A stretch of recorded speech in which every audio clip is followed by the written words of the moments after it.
luck, Zane, man. You too. Welcome back, everybody. I'm heading into Cherry Ridge. We have wind straight out of the west, which means I'll go to the stump 3 instead of the stump 4. The west wind's not good with the stump 4 because a lot of your shooting comes from that path that's right to the east of that stand. Boy, a lot of new rubs in here.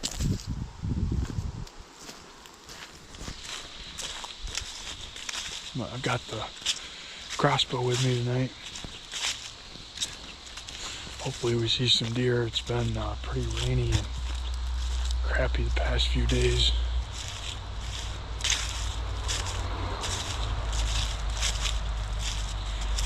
So the deer, buck-wise, that I'd be willing to shoot in here is the heavy 9. He's an ancient deer that I've told you guys about numerous times.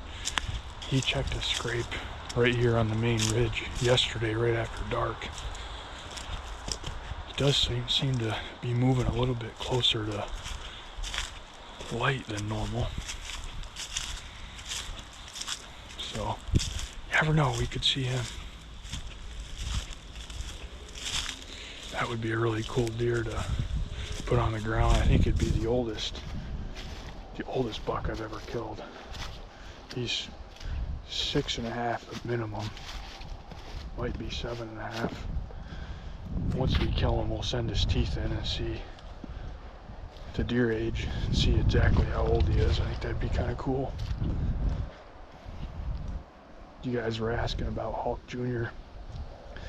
Hasn't been back on the farm since October 13th, but that doesn't surprise me. He does that every year. He got about 2 weeks, first 2 weeks to get him killed, and then he transitions to his fall range, and he'll be back here and there for a day or two, and then he'll deuce out again. So we'll keep an eye on the cameras, and you know, if he shows back up, we'll go back after him. Well, I made it up into stump 3, and guess what? I got wet feet. My brother was the last one that hunted in here, and he didn't. When you leave, you have to make sure you clamp these bottom ones. They weren't clamped, and everything's soaked down into the carpet, and then the carpet soaked it all up. And so, Monty, next time you've got to make sure that the bottoms are clamped on all the windows. Both of these windows weren't clamped on the bottom, and this one wasn't clamped either on the bottom. So we got wet carpet and wet feet, but we're gonna have to make it work here. We've got a beautiful clover plot out in front of us. We've got a front that had just come through, a west wind. Fingers crossed we see some deer tonight. Zane set up over on the clover chicory plot in the pasture in the portable blinds, so we'll see what he can get into tonight as well. We'll bring you the action as it comes.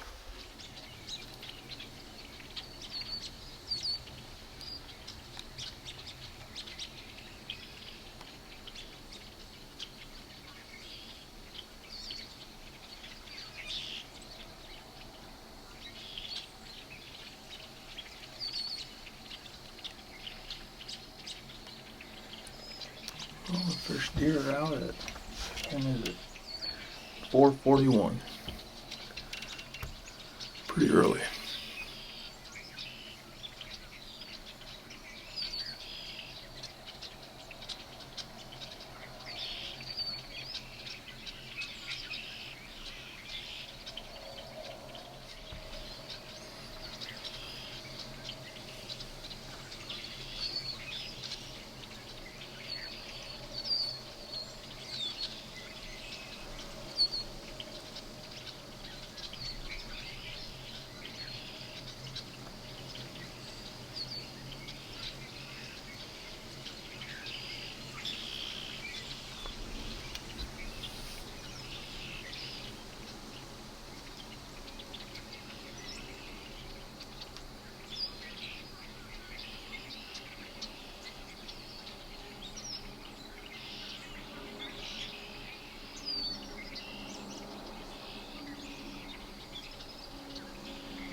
must be deer out in that other plot, the way that deer's looking over there.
There must be some deer out in front of the stump 4, the way she's looking over there.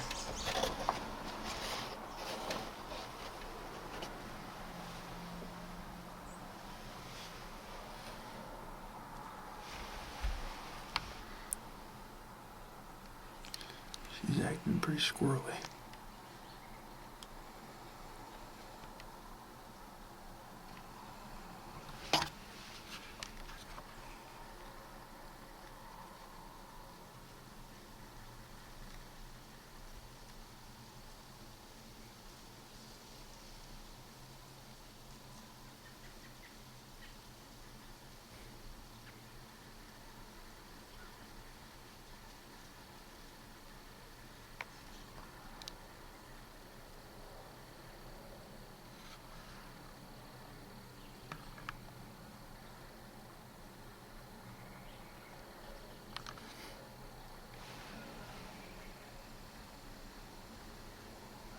Man, she's acting weird.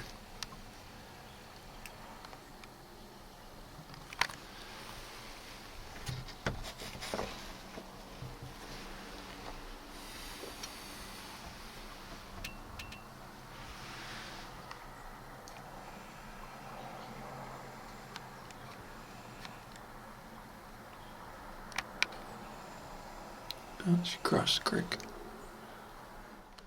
Boy, we had a doe come out of the swamp here, and she was acting really squirrely. She ran up and down the edge of the plot, and she was staring off over there at some other deer. She eventually crossed the creek over there, but acting really weird. Almost like she was getting chased, but of course I haven't been watching close behind. I haven't seen anything come out yet.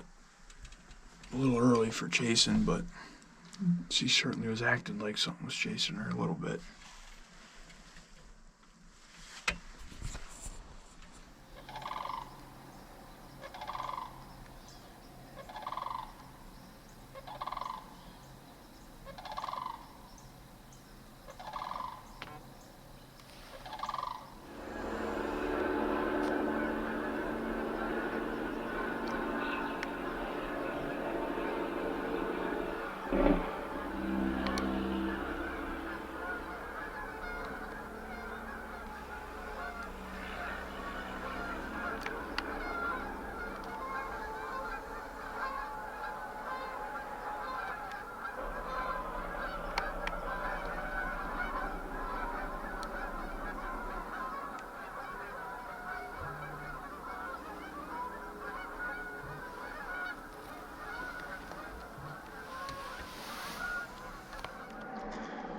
Well, the heavy 9 is currently about 140 yards from me, hitting the scrape right in front of the stump 4.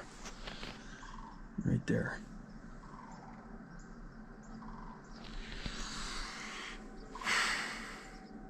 I really couldn't go to that with a west wind though, which is why we came here, but he's right out there right now. Well, we made it over here to Zane, and he shot a big doe tonight, so we're gonna take up the trail. He had to, had him kind of pinned, I guess, right before it got dark, and he shot a frontal shot because she was looking right at him, but he thinks he stuck it in there good. We're gonna take up the trail and see if we can find her. We've got some blood and some matter right here on impact. Zane said he saw the whited knot going down through the brush, so we'll take up the trail.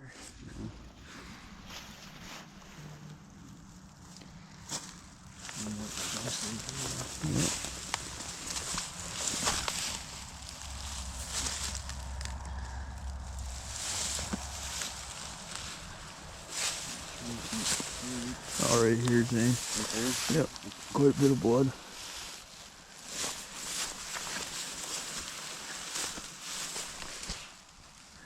Yeah, she's bleeding pretty good for that quick for a frontal.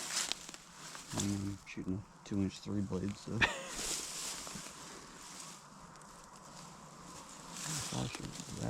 Yeah, she did, right there. Oh, I'm just blind on blood. We'll brighten it up for you.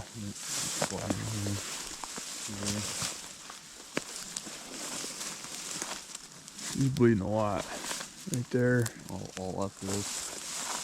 All up that.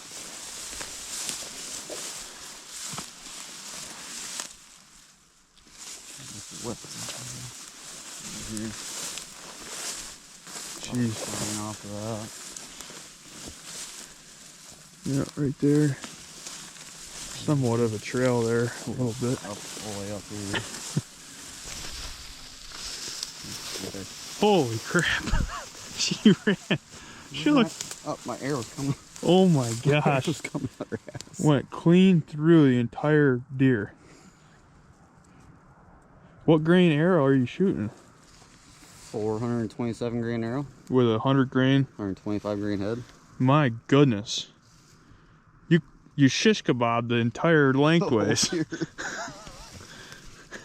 Boy, what a quick death that was. I mean, it was right under that pine tree right there. I saw the lighted knock though when she was somewhere in here. So... Wow. Nice shot, Zane. The frontal shots aren't the easiest. I wasn't expecting to run her whole length of her body.